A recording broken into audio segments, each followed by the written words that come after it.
Hey guys, I'm Ryan. Welcome back to the channel and thanks for watching this video. I really appreciate you spending your time, and we're going to talk a little bit about stress. The other day I had a young kid ask me, he said, "Hey Ryan, I don't understand the difference between stress and anxiety."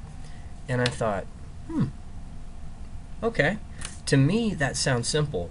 And today I was talking with some guys at lunch, and we were talking about addictions and just some of the things that we go through and dealing with loved ones, and life happens. And so we had kind of been talking about how you deal with difficult situations, how you love people where they're at, and just what's going on with them in general. And it got me thinking. We're still working on the backstage of the website for all of the information that we're going to funnel into this thing. But there were so many things that we had talked about allergies. We had talked about so many different things, and the guys were like, what do you think, Ryan? What do you do for those type things? And I said, hey, histamines are an issue, protein, enzymes. There's so many things that are related to that. But for me, it kind of goes back to what I was telling you guys in the last video. I was at the health food store the other day, and the lady was like, I just need to take another magnesium supplement or capsule for my headache. And I thought, not so sure about that. So that's really important. And I thought I would kind of revisit that whole thing. So what the guys were talking about at lunch and just some things that were going on, because stress is a feeling of emotional or physical tension. It can come from any event or thought that makes you feel frustrated, angry, or nervous. Stress is your body's reaction to a challenge or demand. In short bursts, stress can be positive, such as when it helps you avoid danger or meet a deadline. So I get a lot of people that, they're very active in life. They're entrepreneurs, they're self-employed, they're busy. And, they use stress. Sometimes those folks have a high posterior alpha rhythm in their brain. Sometimes it's other things that fuel that. It just depends upon the person, but it depends. But we can see these things. And so, the stress is good to a point, and a lot of people talk about inflammation in the body. Increased levels of cortisol. Cortisol helps you get going. Increased levels of cortisol over time can create inflammation. Just quick, I gotta say this, guys. I'm not your doctor. This is not medical treatment. You need to seek your licensed provider for your own medical treatment. This is just simple education. And so, with that, cortisol, renin, all of these are markers of stress. Sometimes you can, if you haven't seen somebody in a while, you can look at them and just be like, man, they're aging, and it's like, and sometimes that's a decreased level of thyroid stimulating hormone, but it's fine in the blood, but yet their body, they still have some of the, let's just go with mucin for a minute, because mucin, when this thyroid is sluggish, you create mucin, which is going to create some swelling in the tissues, and that's not a good thing. And there's several things that can cause into this. I know I got a lot of stuff going on right now. There's a lot in my head, but I want you to begin to see that a lot of this stuff is really all connected, and that's really important to understand. And the thyroid is sensitive to stress. The thyroid creates basically your body's voltage. Now, we'll talk about voltage in another session at another time, okay? Voltage is really, really important. Voltage plays a huge impact on cell permeability, Krebs cycle activity, things of that nature. And I'm being pretty generic right now. And I've got a picture just of Pixabay up on the screen so you can kind of see. Your thyroid is this little guy right here. I think you guys can see my cursor. It kind of lights up on the screen. And that little gland is important. Now, the hypothalamus, pituitary, adrenal axis, your adrenals set right here. They're on top of the kidneys. Now, this is your stress response. Remember, we were talking about what's the difference between stress and anxiety. So your HPA, polyvagal theory, George Porges, all of these different guys. There's so much information on polyvagal theory. Where does resting heart rate need to be for decreasing stress and anxiety? How does the body tell you the difference between stress and anxiety? Anxiety, on the other hand, let's go back to Google for a minute. And I'm just going to type this in as you guys are watching, because anxiety, it's kind of a clinical feature. But anxiety is a feeling of fear, dread, or uneasiness. It might cause you to sweat, feel restless and tense. You might have rapid heartbeat. It can be a normal reaction to stress. Now, notice, it can be a normal reaction to stress. What kinds of stress? There's different kinds of stress, just like there's different kinds of memory.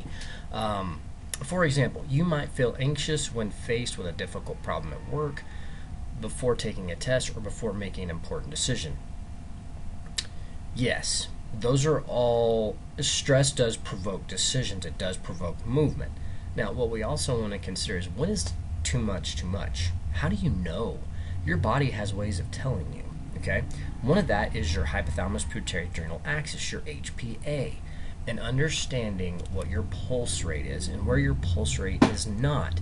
Now, we're going to be using some devices once we get the website up and going, and I'm going to teach you guys and walk you through. I really don't want to go through it all on YouTube because it needs to be specific, and I want you guys to be able to ask questions instead of just watch a video and try to do it. But I've got some cool devices that you can get at home. We'll have links. You can get all this stuff. We'll get geared up. And we're going to walk through this stuff. And I'm going to teach you how to do this and how to manage these things.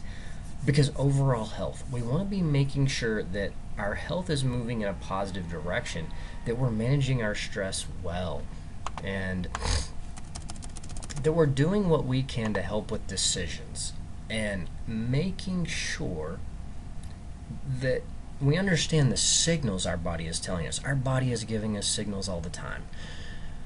The next thing in the membership, we're going to be going over blood work. I was looking at it, guys, kind of like what I told you the other day, and it was amazing. It's going to be more than a CBC and a metabolic profile. But we're going to do a lot of education on that so that you can get with your physician, you can make better decisions, and you can be informed. I'm really excited about some of this stuff that's coming. We're going to have some stuff on voltage. What can you do for voltage? How can you decrease your aging process? And what are some biohacking things that you can do related to the HPA? But hypothalamus pituitary adrenal axis. Now, in Eastern studies, it's understood that the liver emotionally houses anger. Maybe that's not right where you're at, okay?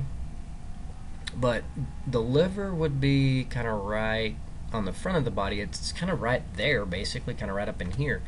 And I'll leave that image up there for you for a second. It's not an exact picture because that's looking at the endocrine system, which the liver's not in the endocrine system. I understand that, guys. I'm just using that for time's sake because I didn't prepare that. But the liver can also, people that get angry, well, in addictions with alcoholism, you can also see enzyme levels are increasing. And that begins to show that the liver has some issues. Now, I've had it posed the question, could anger cause elevated ALT and AST or GGT in the liver? Now, if you've never looked at your GGT, then that's important to understand too, because what is that protein trying to tell you versus your ALT and AST?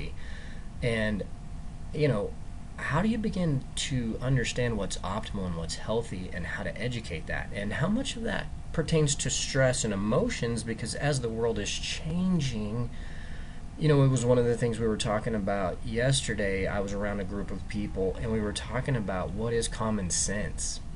What does that mean? And I don't mean to be disrespectful, but it's shifting and it's changing. And so, what sometimes I feel is common sense may not always be, but then I'm in this stuff all the time, and I'm doing this, and I'm immersed in it, and I'm working with people, and the body is constantly teaching me stuff every day. And so we're going to work on a breathing technique also with this. But what's important for the HPA, going to give you a huge nugget here. Now, there's a lot of things for the hypothalamus pituitary adrenal axis that you could use to calm it down. And there's certain parameters that you want to use to calm it down too. But simply work on breath. Now, some people like to talk about diaphragmatic breathing, and as you see me as I turn sideways, diaphragmatic breathing is about getting that breath deeper. People that are stressed, it's short and shallow, and they're usually chest breathers. you won't see the rise and fall at the diaphragmatic level.